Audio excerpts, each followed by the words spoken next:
નમસ્કાર વિદ્યાર્થી મિત્રો, એકાઉન્ટ વિષયમાં આપણે પાંચમા ચેપ્ટરનો અભ્યાસ કરી રહ્યા હતા, નવા ભાગીદારનો પ્રવેશ. જેમાં સ્વાધ્યાયમાંથી આપણે દાખલાઓ જોઈ ગયા, જે તમને 8 માર્કના પરીક્ષામાં દાખલાઓ પૂછાય. 8મો દાખલો, 9મો, 10મો, 11મો, 12મો અને 13મો દાખલો. અને ત્યાર પછી આજે આપણે 14મો દાખલો નો અભ્યાસ કરીશું. પણ 14મો દાખલો છેલ્લો દાખલો છે. બરાબર, ખાસ ધ્યાન રાખજો. નવા અભ્યાસક્રમ પ્રમાણે, એટલે કે તમારો આ વર્ષનો 30% કોર્સ બાદ કરેલ છે, એમાંથી આ ચેપ્ટરમાંથી તમારે 14 દાખલા સુધીનો જ અભ્યાસ કરવાનો છે. 15મા દાખલાથી 20મા દાખલા સુધી તમારે ક્યાંય આ વખતે અભ્યાસક્રમમાં નથી, એટલે એના પછીના દાખલાઓ છે એ આપણે ક્યાંય ધ્યાનમાં લેવાના નથી. 8 થી 14 દાખલા સુધીમાં, એટલે કે 7 દાખલાનો અભ્યાસ કરવાનો. એ 7 દાખલાઓમાંથી તમારે છે એ દાખલાઓ ગણવાના આવશે, અને એમાંથી તમને કોઈ પણ એક રીતનો દાખલો છે એ પરીક્ષામાં પૂછાશે. એટલે આજે આપણે આ ચેપ્ટરનો છેલ્લો દાખલો, એટલે કે 14મા દાખલાનો આપણે અભ્યાસ કરીશું, અને આપણું ચેપ્ટર છે એ અહીંયા 5મું ચેપ્ટર છે એ પૂર્ણ થઈ જશે. 14મો દાખલો, પૃથ્વી અને પ્રિન્સી 5:3 ના પ્રમાણમાં નફો નુકસાન વહેંચી લેતા ભાગીદારો છે. તો અહીંયા બંને પૃથ્વી અને પ્રિન્સી, ઈ બંને કેવા ભાગીદારો હશે? જૂના ભાગીદારો. પૃથ્વી અને પ્રિન્સી બંનેનું જૂનું પ્રમાણ છે. જૂનું પ્રમાણ કેટલું આપેલ છે? જૂનું પ્રમાણ તો કે 5:3. તારીખ 31/3/2017 ના રોજનું પેઢીનું પાકું સરવૈયું નીચે પ્રમાણે છે. તમને નીચે રકમમાં શું આપેલ છે? પાકું સરવૈયું. પાકા સરવૈયાની નીચેની વિગત જો. તારીખ 1/4/2017 ના રોજથી મનનને ભાગીદાર તરીકે દાખલ કર્યો. શરતો નીચે મુજબ હતી. એનો મતલબ કે નવો ભાગીદાર છે કોણ આવે છે? મનન. શરતો નીચે મુજબ હતી. જોજો વિદ્યાર્થી મિત્રો, આ દાખલામાં નવી કોઈ બાબત નથી, માત્ર પહેલી એક જ બાબત નવી છે કે જે મૂડીની વિગત આવશે. અત્યાર સુધી આપણે જે મૂડીની વિગતો જોઈ, કે જે નવો ભાગીદાર પેઢીમાં પ્રવેશ થતો, એ નવો ભાગીદાર મૂડીની રકમ છે ને એ હંમેશા શેમાં લઈ આવતો? રોકડમાં જ. બસ આ દાખલામાં માત્ર એક જ ફેરફાર છે. બાકી આપણે અગાઉ જોયા એ જ પ્રમાણે દાખલાઓ છે કે અહીંયા નવો ભાગીદાર છે ઈ મૂડીની રકમ છે ઈ રોકડમાં લાવતો નથી, પણ રોકડના બદલે ઈ પેઢીમાં કંઈ પણ અન્ય વસ્તુ, એટલે કે મિલકત લાવે છે. જો પેલો વાલો એટલે તમને ખ્યાલ આવી જશે. મનન તેનું અંગત ફર્નિચર ₹75,000 નું મૂડી તરીકે પેઢીમાં શું કરશે? લાવશે. બસ આ એટલો જ ફેર છે. અત્યાર સુધી આપણે શું ગણતા? તો કે રોકડ સ્વરૂપે લઈ આવતા, એટલે આપણે આમાં શું કરતા? રોકડ આવતી એટલે રોકડ ખાતે ઉધાર, તે મનનના મૂડી ખાતે જમા. પણ અહીંયા માત્ર ફેર એટલો છે કે ઈ મનન રોકડ નહીં, પણ ઈ ઘરેથી શું લઈ આવે છે મૂડી તરીકે? ફર્નિચર. તો એનો મતલબ કે અહીંયા રોકડ નથી આવતી, શું આવે છે? ફર્નિચર. ઈ આપણી મિલકત જ છે. તો એની આમનન શું થશે? ફર્નિચર ખાતે ઉધાર, તે મનનના મૂડી ખાતે જમા. રોકડ લાવે તો રોકડ ખાતે ઉધાર કરવાનું, ફર્નિચર લઈ આવે છે તો ફર્નિચર ખાતે શું થશે? ઉધાર થશે. અને બીજો એક હવાલો મહત્વનો છે. લેણદારો પૈકી ₹60,000 મનનને ચૂકવવાના છે, જે તેના મૂડી ખાતે શું કરવા? લઈ જવા. એનો મતલબ કે આ પેઢીના જે લેણદારો છે એ લેણદારોને ₹60,000 કોણ ચૂકવે છે? તો કે મનન ચૂકવે છે. તો ઈ 60,000 છે ઈ આપણે કોના ખાતે ગણવાના? મૂડી તરીકે. એનો મતલબ કે મનન મૂડી તરીકે લેણદારોને ₹60,000 શું કરશે? ચૂકવશે. એટલે આપણે ઈ મનનની શું સમજવાની? મૂડી જ સમજવાની. ઈ બંને હવાલા છે ઈ શેના છે? મૂડીના. આપણે અસર જોશું ત્યારે આપણે સમજશું. ત્રીજો હવાલો, મનનનો ભવિષ્યના નફામાં 1/5 ભાગ રહેશે. ઈ તમને નવા ભાગીદારનો શું આપેલ છે? નફા ભાગ. જરૂર પડે તો આપણે એને ધ્યાનમાં લેશું. ચોથી વિગત, મનન પાઘડી તરીકે ₹45,000 રોકડમાં શું કરશે? લાવશે. એમ કીધું, મનન પાઘડી તરીકે ₹45,000 રોકડમાં શું કરશે? લાવશે. એનો મતલબ કે મનન પાઘડીની રકમ શેમાં લઈ આવે છે? રોકડમાં. તો એની આમનોંધ શું થશે? કેટલી આમનોંધ થશે? 2. પેલી આમનોંધ, રોકડ ખાતે ઉધાર, તે પાઘડીના પ્રીમિયમ ખાતે જમા. અને બીજી નોંધ, પાઘડીના પ્રીમિયમ ખાતે ઉધાર, તે જૂના ભાગીદારોના મૂડી ખાતે શું થશે? જમા થશે. ત્યાર પછીનો વાલો પેઢીની પાઘડીનું મૂલ્યાંકન રૂપિયા 3 લાખ કરવામાં આવ્યું. જો અહીંયા પ્રશ્ન થશે કોની પાઘડી આપેલ છે? પેઢીની. તો એમ કીધું પેઢીની એટલે એમાં કોનો ભાગ હશે? બધા ભાગીદારો. તો પેઢીની પાઘડી છે એ કેટલી નક્કી થઈ? 3 લાખ. જ્યારે તમને રકમમાં પેઢીની પાઘડી આપેલ હશે ત્યારે તમારે સમજવાનું કે ફરજિયાત આપણે નવા ભાગીદારના ભાગની પાઘડી શું કરવાની? શોધવાની. બરાબર? એની જે પાઘડી આવશે એમાંથી કહી દીધું તમને 45000 છે એ શેમાં લઈ આવે છે? રોકડમાં. તો એવું પણ બનશે કે અમુક રકમ હજી આવતી હશે પણ એ રોકડમાં લાવતો હશે નહીં.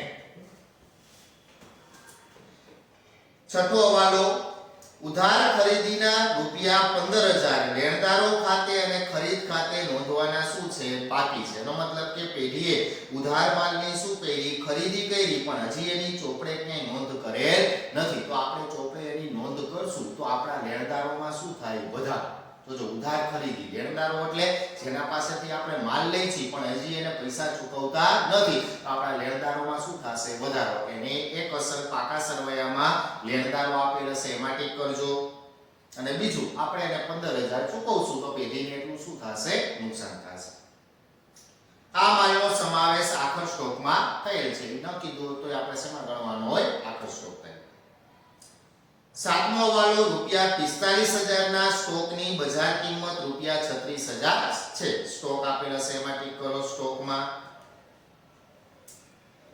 આઠમો હવાલો કારીગર વળતર અનામત પેટે જવાબદારી રૂપિયા 28000 છે. જવાબદારી એટલે શું કહેવાય? દાવો. કે કારીગર અકસ્માત વળતરનો દાવો કેટલા રૂપિયા છે? 28000. જો પાકા સરવૈયામાં તમને એનું અનામત આપેલ છે તો કે આ કામદાર વળતર અનામત. જો એક ઉપર બે વિગત સરખી જ લાગશે. નફા ભાગ ભંડોળ અને વળતર અનામત. વળતર અનામતમાં ટીક કરો.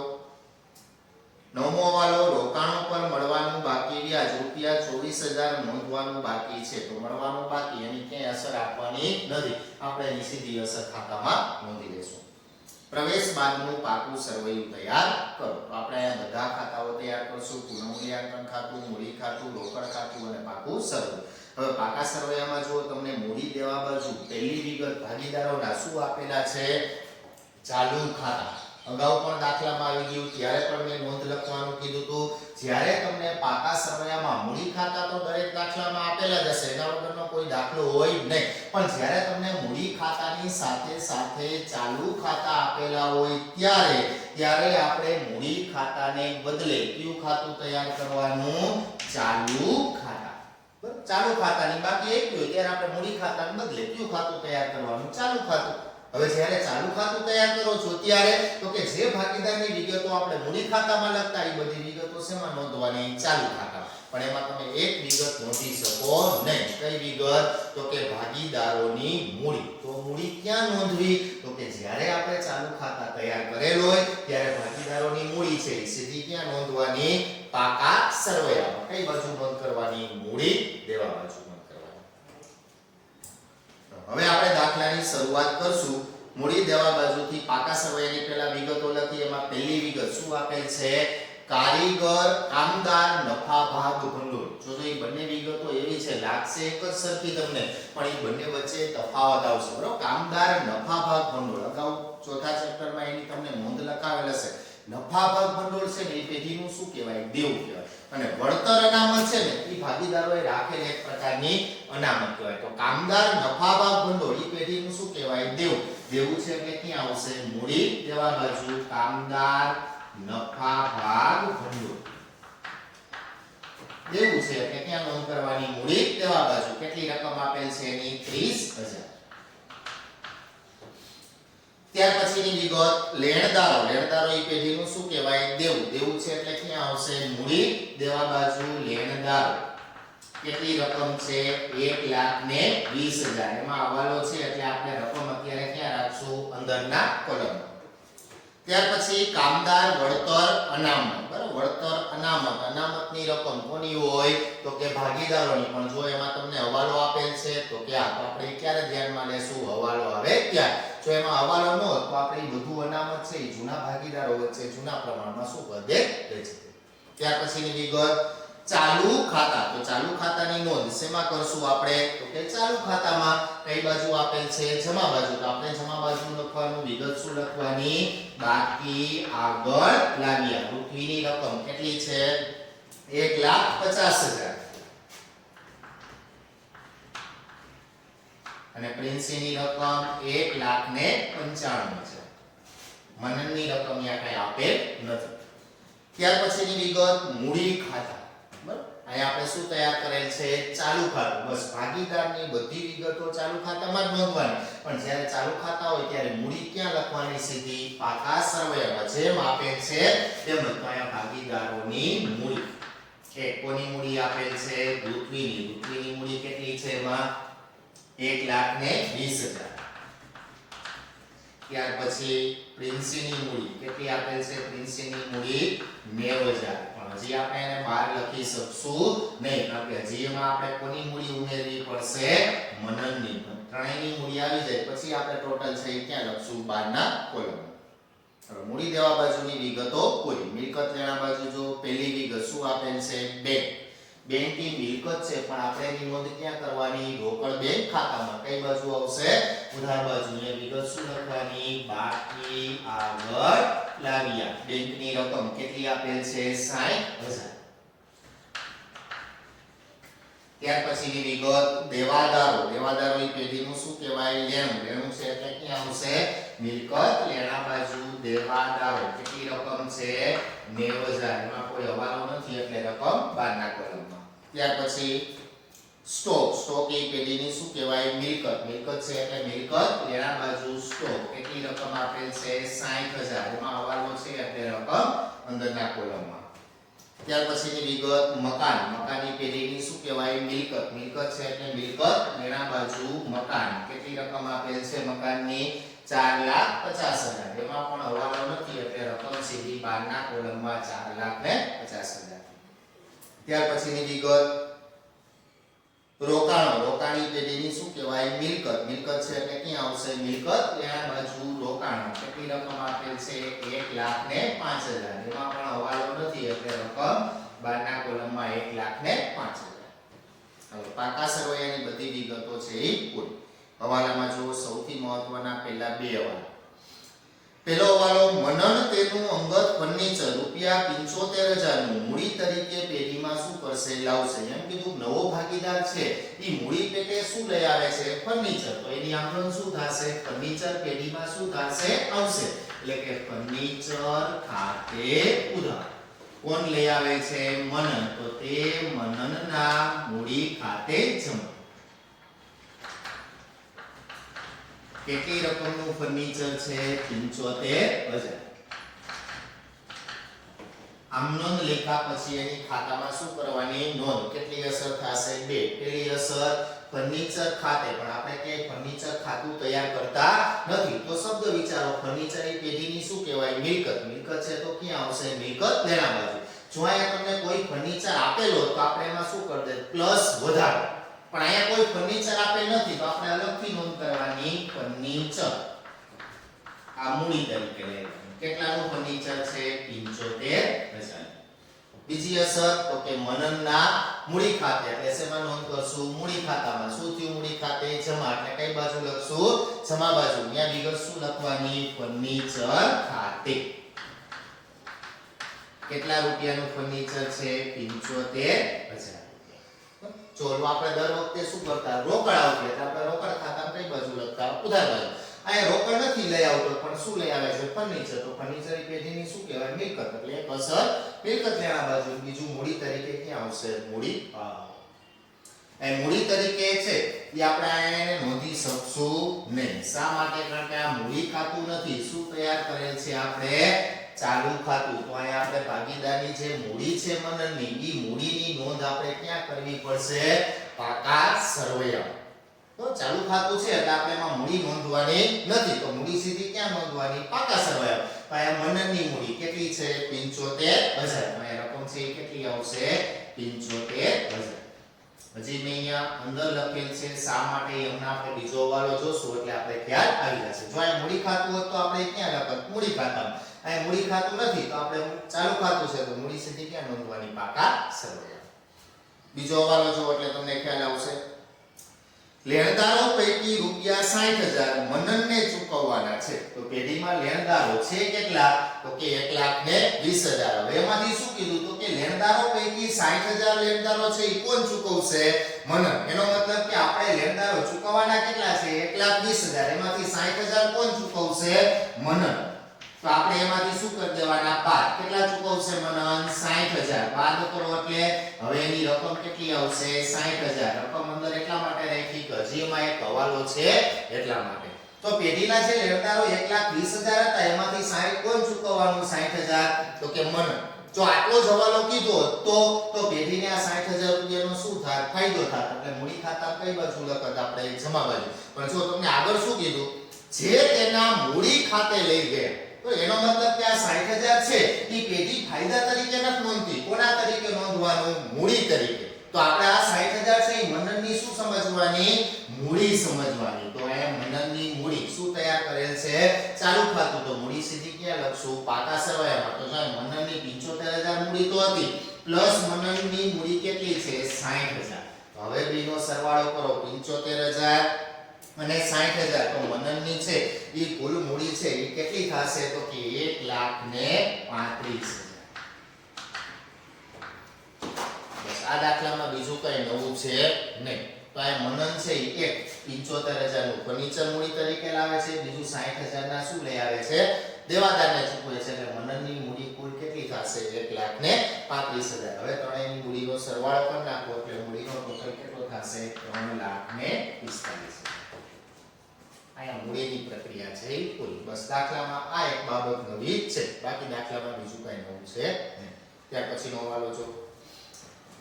મનનનો ભવિષ્યના નફામાં 1/5 ભાગ રહેશે. એ નવા ભાગીદારો નફા ભાગ છે, જરૂર પડે તો આપણે એને ધ્યાનમાં લેશું.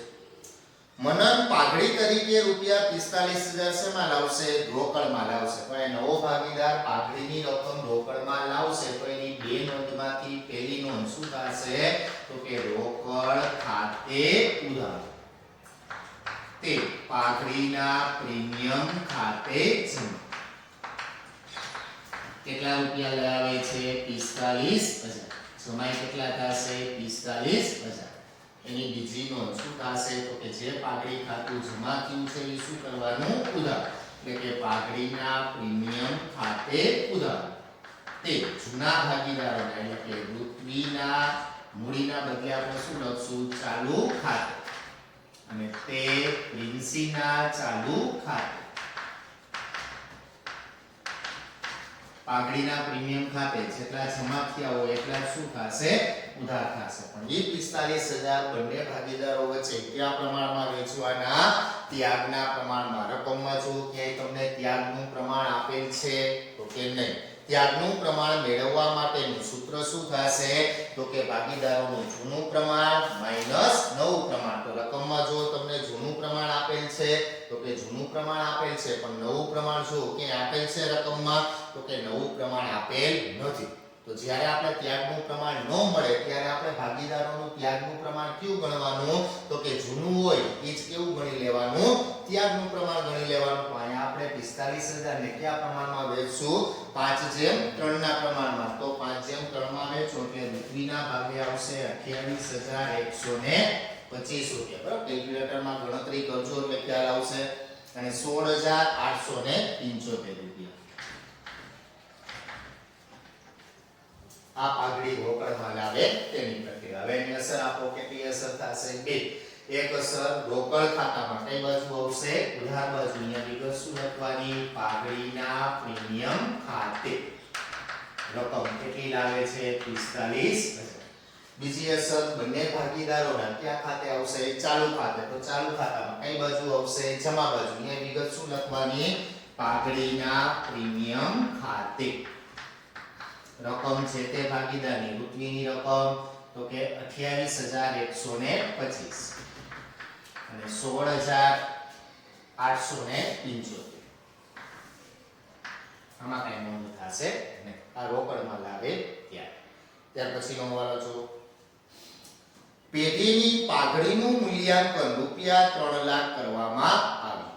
તો જેમ કીધું પેઢીની પાઘડીનું મૂલ્યાંકન એટલે કોની પાઘડી આપેલ છે ત્રણે ત્રણ ભાગીદારોની જ્યારે તમને રકમમાં પેઢીની પાઘડી આપેલ હોય ત્યારે અહીંયા તમને આપી પેઢીની પાઘડી કેટલી છે 3 લાખ જ્યારે પેઢીની પાઘડી આપેલ હોય ત્યારે આપણે એમાંથી નવા ભાગીદારના ભાગની પાઘડી શું કરવાની શોધવાની તો મનનનો ભાગ કુલ પાઘડી કેટલી છે 3 લાખ એને ગુણ્યા જો મનનનો નફા ભાગ તમને આપેલ છે તો જો તમને ત્રીજો હવાલો આપ્યો કે મનનનો નફા ભાગ કેટલો છે તો કે 1/5 તો મનનના ભાગની પાઘડી છે એ કેટલી આવશે તો કે મનનના ભાગની પાઘડી કેટલી આવશે 60000 જો તમને આ હવાલો જ ન આપ્યો તો આપણે શું સમજત કે મનનના ભાગની પાઘડી કેટલી આવતી છે 45000 એ શેમાં લઈ આવે છે રોકડમાં પણ આ તમને પેઢીની પાઘડી આપે છે તો જ્યારે પેઢીની પાઘડી આપેલ હોય ત્યારે આપણે નવા ભાગીદારના ભાગની પાઘડી શોધવાની કેટલી આવી 60000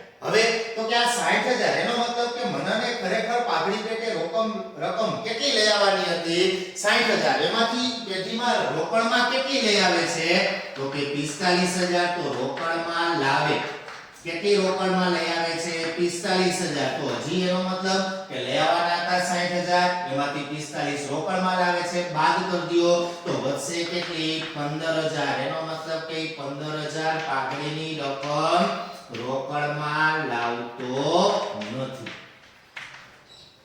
પણ જો આગલા દાખલા જેવું થયું કે કુલ પાઘડીની રકમ એને કેટલી લઈ આવવાની હતી 60000 એમાંથી રોકડમાં કેટલી લાવે છે 45000 એનો મતલબ કે 15000 રોકડમાં લાવતો નથી તો અહીં આપણે 45000 ની તો અસર આપી દીધી પણ જે રકમ રોકડમાં નથી લઈ આવતો એની આપણે શું લખવાની આમ નોંધ લખવાની રોકડમાં ન લાવે ત્યારે આમ નોંધ શું થાય જે ભાગીદારને લાભ થતો એના મૂડી ખાતે શું થશે ઉધાર જે ત્યાગ કરતા હશે એના મૂડી ખાતે જમા લાભ કોને થતો હોય નવા ભાગીદારને તો એની આમ નોંધ છે શું થશે મનનના ચાલુ ખાતે ઉધાર ત્યાગ કોણ કરતું હશે જૂના ભાગીદાર એટલે કે ઋત્વીના ચાલુ ખાતે જમા અને તે પ્રિન્સીના ચાલુ ખાતે જમા મનનના ચાલુ ખાતે મનનના ભાગની રકમ કેટલી આવશે તો કે 15000 એ 15000 બંને ભાગીદારો વચ્ચે કયા પ્રમાણમાં વેચવાની ત્યાગના પ્રમાણમાં તો ત્યાગનું પ્રમાણ ક્યાં છે નહીં તો આપણે જૂનું છે એ કેવું ગણ લેવાનું ત્યાગનું પ્રમાણ ગણો એટલે રકમ છે એ કેટલી આવશે 9375 ઋત્વીના ભાગે 9375 અને પ્રિન્સીના ભાગે કેટલી રકમ આવશે 5625 5625 હવે એની અસર આપો ત્યારે ખાસ ધ્યાન રાખજો મનનના ચાલુ ખાતે એટલે ચાલુ ખાતામાં શું થયું ઉધાર એટલે કઈ બાજુ લખવાનું ઉધાર બાજુ પણ વિગત કેવી લખવાની વિરુદ્ધ તો વિરુદ્ધ કેટલી વિગતો છે બે એક ઋત્વીના ચાલુ ખાતે અને પ્રિન્સીના ચાલુ ખાતે પણ રકમ કોના કોલમમાં લખવાની મનનના કોલમમાં 9375 અને 5625 હવે તો કે ઋત્વી અને પ્રિન્સીના ચાલુ ખાતે તો ચાલુ ખાતામાં શું થયું જમા એટલે કઈ બાજુ લખવાનું જમા બાજુ પણ વિગત વિરુદ્ધ એટલે કે મનનના ચાલુ ખાતે રકમ ઋત્વીની કેટલી છે તો કે 9375 અને 5625 અહીંયા પાઘડીની પ્રક્રિયા છે એ ત્યાર પછીનો હવાલો જો ઉધાર ખરીદીના રૂપિયા 15000 લેણદારો ખાતે અને ખરીદ ખાતે નોંધવાના શું છે બાકી છે એટલે કે પેઢીએ ઉધાર માલની ખરીદી કરી એનો મતલબ કે આપણું દેવું શું થયું વધ્યું એટલે કે આપણા લેણદારોમાં શું થશે વધારો પણ એની ચોપડે નોંધ કરે નથી તો હવે આપણે એની ચોપડે નોંધ કરશું તો આપણા લેણદારોમાં શું થશે વધારો એટલે કે પ્લસ નહીં નોંધેલ ખરીદી કેટલા રૂપિયા તો કે 15000 તો હવે પેઢીના લેણદારો છે એ કેટલા થઈ ગયા 75000 અને બીજી અસર તો કે આપણે ઈ દેવું વધે બરાબર દેવું વધ્યું તો પેઢીને એટલું શું થશે નુકસાન થાય તો પુનઃમૂલ્યાંકન ખાતામાં કઈ બાજુ આવશે ઉધાર બાજુ નહીં નોંધેલ ખરીદી કેટલા રૂપિયા નહીં નોંધેલ છે તો કે 15000 ત્યાર પછીનો હવાલો રૂપિયા 45000 ના સ્ટોકની બજાર કિંમત કેટલી છે 36000 સ્ટોક એ પેઢીની શું કહેવાય મિલકત ખરેખર પેઢીના ચોપડે સ્ટોક છે કેટલો 60000 પણ આપણે 60000 ને ક્યાંય ધ્યાનમાં લેવાના નથી આપણે શું કીધું તો કે 45000 નો સ્ટોક એવો છે કે જેની બજાર કિંમત છે એ કેટલી છે 36000 તો કિંમતમાં શું થયો ઘટાડો તો આ કેટલો ઘટાડો થાય છે એ જો અહીંયા સ્ટોકની કિંમતમાં કેટલો ઘટાડો થાય છે તો કે 9000 બરાબર અહીંયા કીધું 45000 નો સ્ટોક જ એવો છે કે જેની કિંમત કેટલી થઈ 36000 તો જો કેટલી કિંમત થઈ તો કે 9000 તો માઈનસ ઘટાડો કેટલો ઘટાડો થાય છે 9000 તો બહારના કોલમમાં 51000 સ્ટોકની કિંમત ઘટી પેઢીને શું થશે નુકસાન થાય તો પુનઃમૂલ્યાંકન ખાતામાં ઉધાર બાજુ સ્ટોક ખાતે રકમ છે એ કેટલી આવશે 9000 ત્યાર પછીનો હવાલો કામદાર વળતર અનામત પેટે જવાબદારી રૂપિયા 28000 છે એનો મતલબ કે કોઈ પણ કર્મચારીને જવાબદારી એટલે શું કહેવાય દેવું બરોબર કે આપણે કોઈ પણ કર્મચારીને રકમ શું કરવાની દેવાની દેવું છે એટલે એક અસર ક્યાં આવશે પાકા સરવૈયામાં મૂડી દેવા બાજુ કામદાર વળતર જવાબદાર કેટલી જવાબદારી છે તો કે 28000 હવે તો કે ઈ દેવાની રકમ છે ઈ પેઢી માટે શું થશે નુકસાન પણ પાકા સરવૈયામાં જો ઈ કામદારોનું કોઈ પણ પ્રકારનું અનામત છે તો જો કેટલું અનામત આપેલ છે તો કે 60000 એમાંથી આપણે જવાબદારી દેવાના કેટલા છે તો કે 28000 એનો મતલબ કે હજી અનામત પેઢીમાં શું થશે વધશે કેટલું અનામત વધશે તો કે 60000 હતું એમાંથી 28000 ચૂકવો 60000 અનામત છે એમાંથી બાદ 28000 આપણે દેવાના તો આપણા પાસે અનામત છે એ કેટલું વધશે 32000 તો જે અનામત વધે તો ભાગીદારો વચ્ચે શું કરી દેવાનું વેચી દેવાનું એટલે એની નોંધ ક્યાં થશે ચાલુ ખાતામાં કઈ બાજુ આપેલ છે અનામત જમા બાજુ એટલે આપણે કઈ બાજુ લખવાનું જમા બાજુ કેટલું અનામત વધ્યું 32000 કોની વચ્ચે વેચવાનું જૂના ભાગીદારોને જૂના પ્રમાણમાં એટલે કે 5:3 ના પ્રમાણમાં વેચો તો બંનેને રકમ છે એ કેટલી આવશે તો કે 20000 અને 12000